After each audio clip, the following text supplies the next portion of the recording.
The president gave his opening speech today. So we are looking at the economic value of his speech, and most especially where his speech is tailored towards business, economy, and development.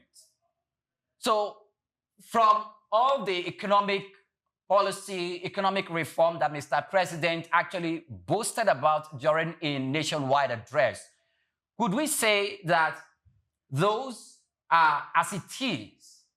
Because there are some indications that said, or some dissenting opinion that said it actually fell down, that the president was just trying to sell himself, that Nigerians are still hungry. The agricultural revolution Mr. President talked about and the reform in that list has not really paid off because farmers are not doing as much as expected, and we are still importing food into the country. So what's your take on that, Prof? Thank you very much. Happy independence celebration to all of us. Nigeria are 65. Coming to the speech of the president, he gave a rundown of Nigeria from 1960 to date, and then he summed it up with the intervention he has been trying to do or is doing in terms of improving the life of the common man. He has stated clearly what he is doing, and then it's left for history to judge him.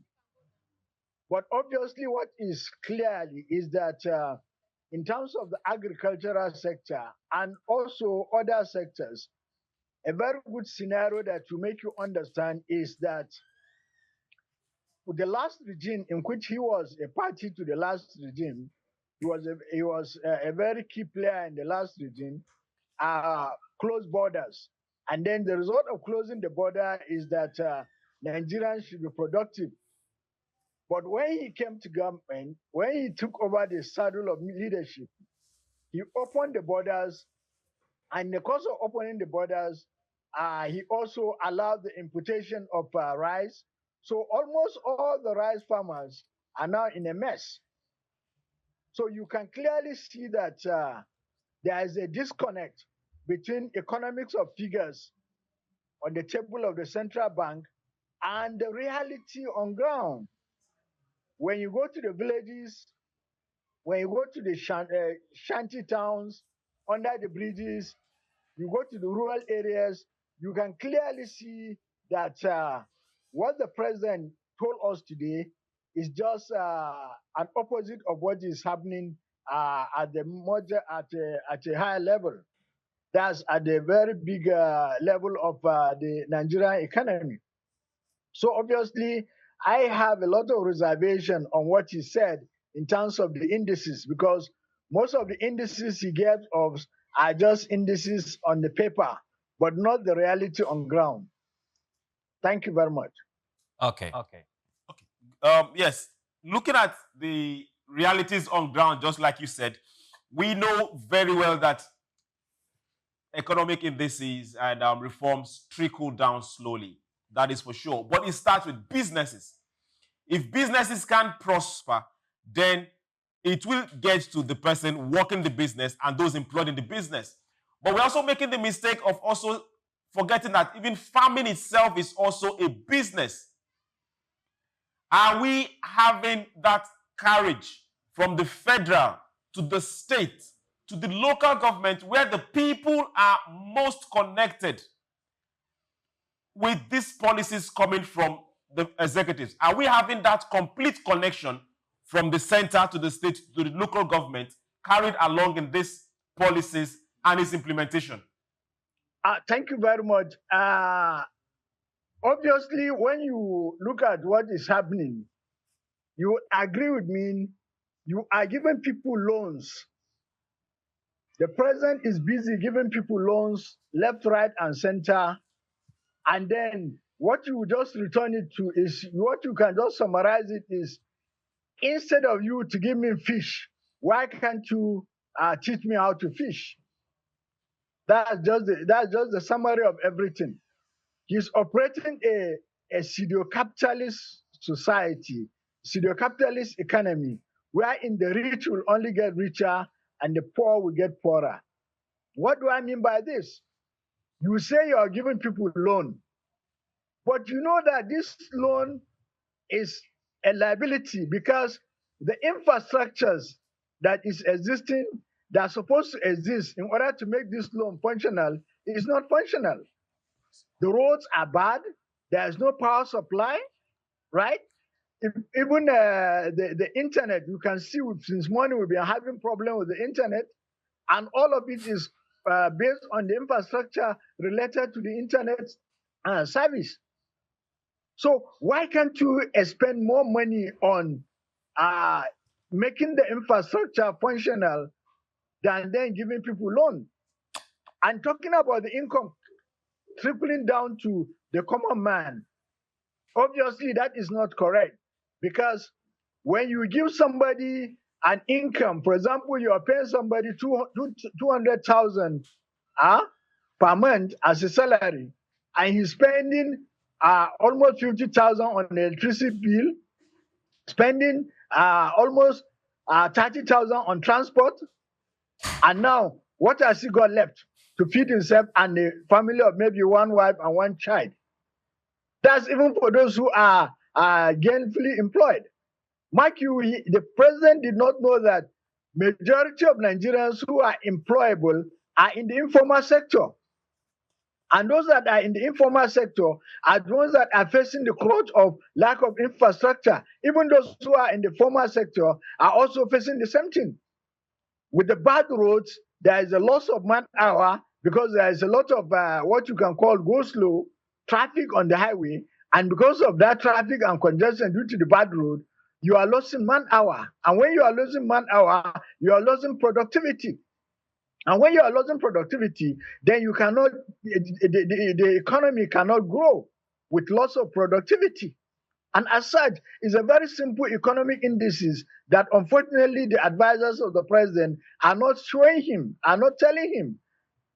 And very importantly, quickly, please, you can see that there is a cut from, he is living in the absence of reality, because if you look at the recently, whenever he travels to Lagos, and even he's traveled to Kaduna of recent, look at the fleet of vehicles that they use.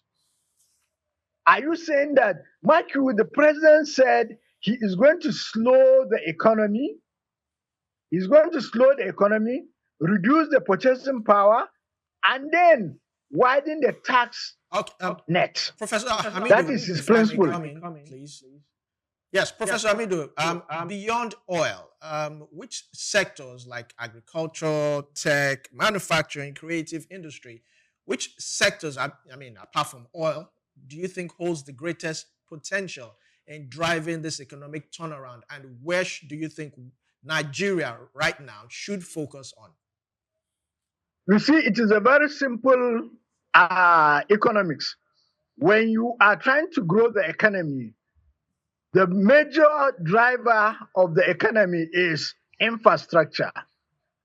The major driver of the economy is infrastructure.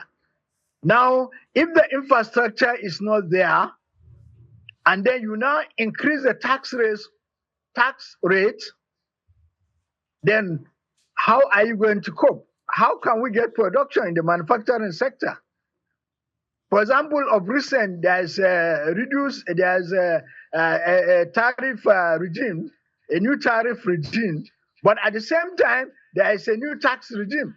So you steal from Paul to pay Peter, and at the end of the day, you steal from Peter to pay Paul. That's just what it is.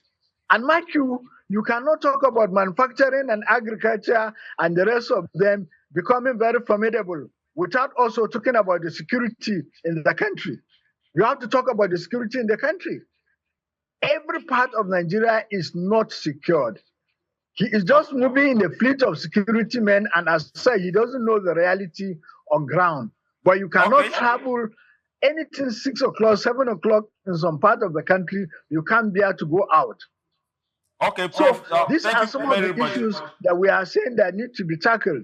Then there will not be more prosperity.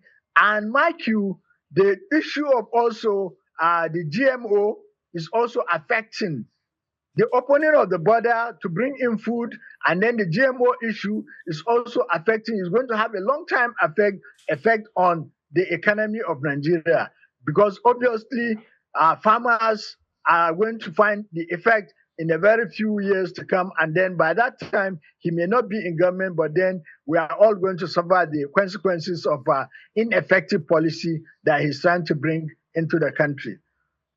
Okay, thank you very much, Prof. Now, Prof was talking about let people farm, security.